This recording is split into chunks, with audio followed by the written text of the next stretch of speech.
check the Bagon. It's just rolled over 10 AM and I have just sat down after walking my daily incense part 2 for day 105. I kept going in one direction, walking away from the car, and pretty shortly we're going to walk back and see what we can catch between here and there. For this event, Rookidee is apparently a new shiny release, and actually it's quite cool that I'm sitting here next to the beach, because if that had been shiny, I'm curious as just to how much we would have been able to see it, because it's shiny. It's pretty stunning. Here's another one here. Okay, no shiny there. It's always a question when playing this game that I think plagues the mind of many is, especially for us in first parts of the world, have they turned the shiny on? Now, my reason for coming towards this area specifically is because this is going to be one area we are not planning to play later on tonight. No shiny on this Rookidee, but we landed an excellent throw. Let's just take a look at that XP when it comes through. The first day of this event, between 5 and 8 PM, we're going to have the last day of the summer concert event. Combining certain spawns of lures through the summer concert event with the 4x Stardust and XP bonus of the Steel and Scales event. Now, I'm referring specifically to Ordino and even Chatot, which is a very rare spawn,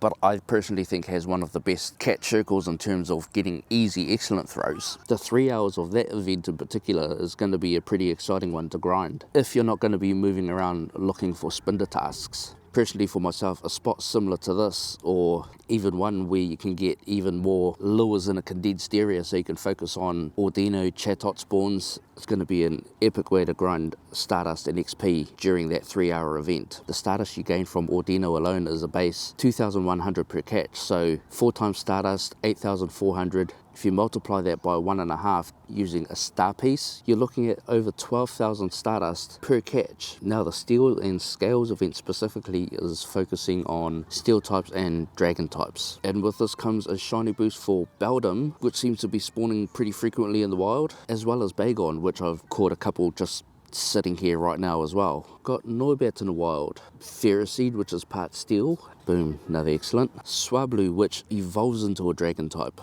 and also Magnemite,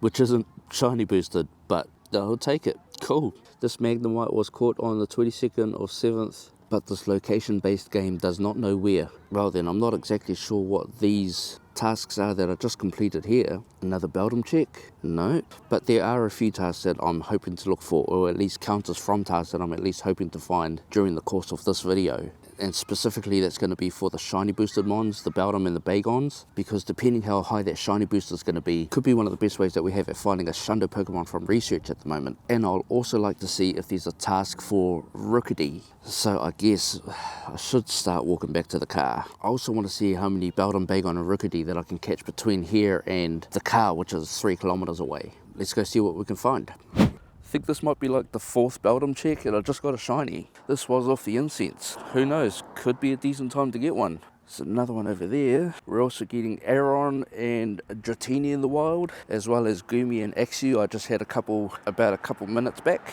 But we've completed these 2 catch 10 Pokemon tasks, and oh yeah, cool. Bagon. There's another Rookidee. Yeah, no shiny. Gosh, how much I'd love to catch a shiny one of these. Obviously not one we really have to grind too hard though, because in just over a month's time, we're all going to be having too many of them. By the way, I don't get that. How we literally got gaslit into believing that we chose Rookidee for a community day, only then to be announced 2 weeks later that it was coming to, well, this event. But that's okay. The shiny's gorgeous. I want it. The next catch 10. Okay, cool. So it looks like both Beldum and Bagon from the catch 10 research. So the hundo CPs for those, if you're looking for Bagon, 495, and Beldum's going to be 418. Another random spawn because of course it's raining today. Rainy class form.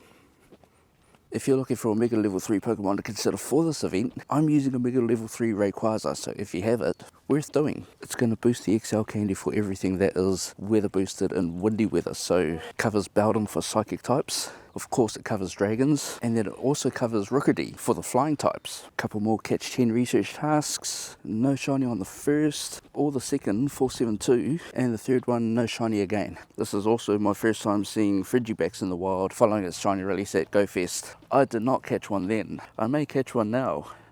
I don't know, this is all pretty exciting stuff. Another Rookidee, another Bagon, Dratini, and Gumi. Gumi for days. Dratini again. First impressions of this event so far. I am loving this. Oh, Shiny Axew. And we have a couple more research tasks to check. The first one's catch 10 again, so that should be a Bagon or a Beldum. And the next one is a catch 20, which I've got no idea what it is at the moment. Okay, cool. There's a point in time where I would have been extra excited about Gibble. Another Goomy, even a shiny Goomy on the background will be pretty awesome to see. Beldum, Rookidee.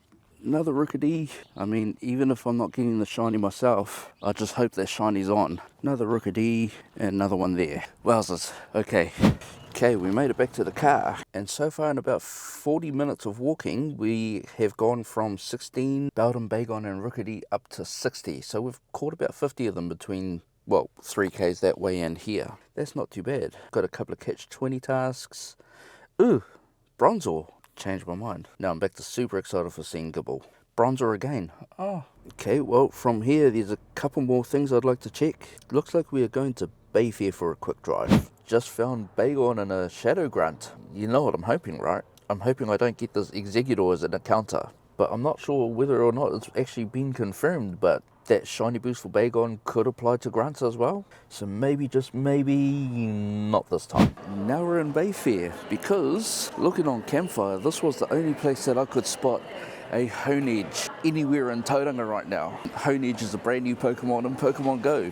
Ghost and a Steel type, and currently you can only encounter it through either T1 raids or in the Go Battle League reward track. So it's possible to encounter it at GBL during the event once you reach rank 6 or higher. Once the event is over, that changes to rank 16. It's a pretty cool looking Pokemon. I do really like Aegislash, and it comes with a few unique features, in particular that allows it to change forms during battle, which is probably topic for another video, and actually another creator, because I'm not really the PvP type.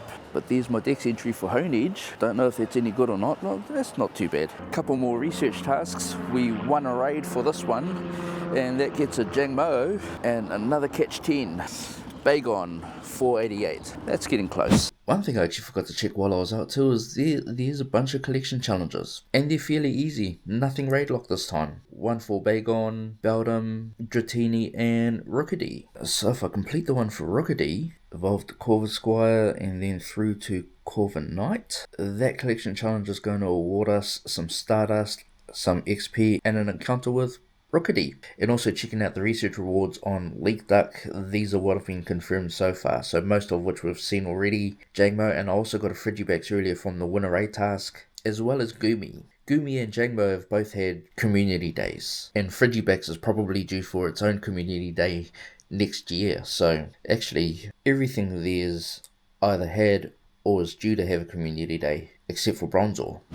So we now have Lunala available to encounter in T5 raids, and if you can find one with the right moveset, and you just so happen to have a Mega Tyranitar and a whole bunch of Dawnwings Necrozma, there's a good chance that you may even be able to solo this. I'm hoping this is a good sign that the battle parties recommended my Tyranitar and 5 Dawnwing Necrozma. I doubt that I'd luck out and get the right moveset on the very first go. That's not very effective against Tyranitar. We just need to see what that charge move is. Lunala used Psychic.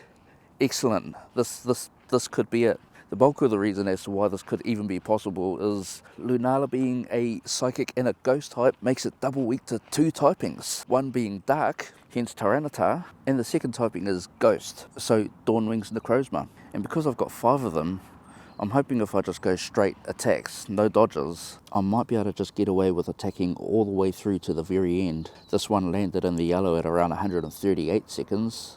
Onto the second Necrozma.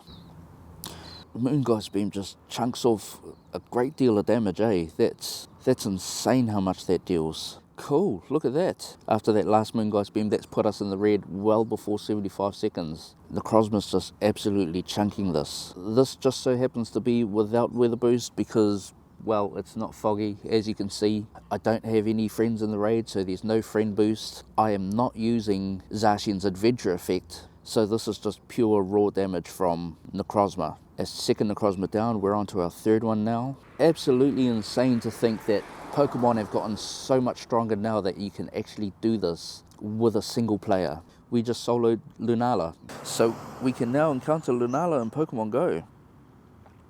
Oh, that's quite far back compared to... Oh, wow, that's really far back.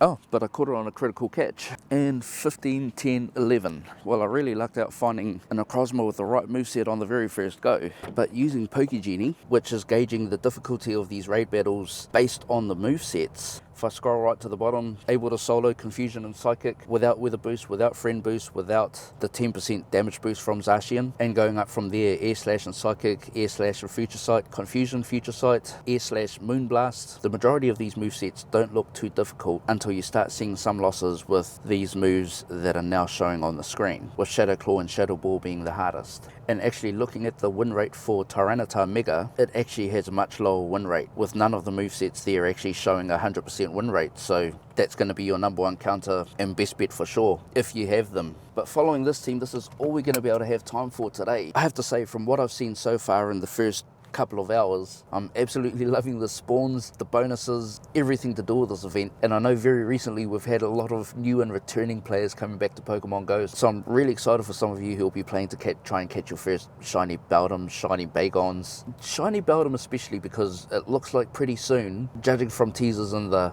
recently released 9th anniversary poster, we could be seeing the release of Mega Metagross into Pokemon Go. So awesome time to be able to get after those research tasks, try and find yourself a hundo, possibly a shundo, to get ready for when that event finally drops. But for now, I want to wish you all the best for your event. Good luck on the hunt, good luck on the grind. If you haven't already and you're enjoying the content, don't forget to like and subscribe to the channel. And as always, I look forward to seeing you on the next one.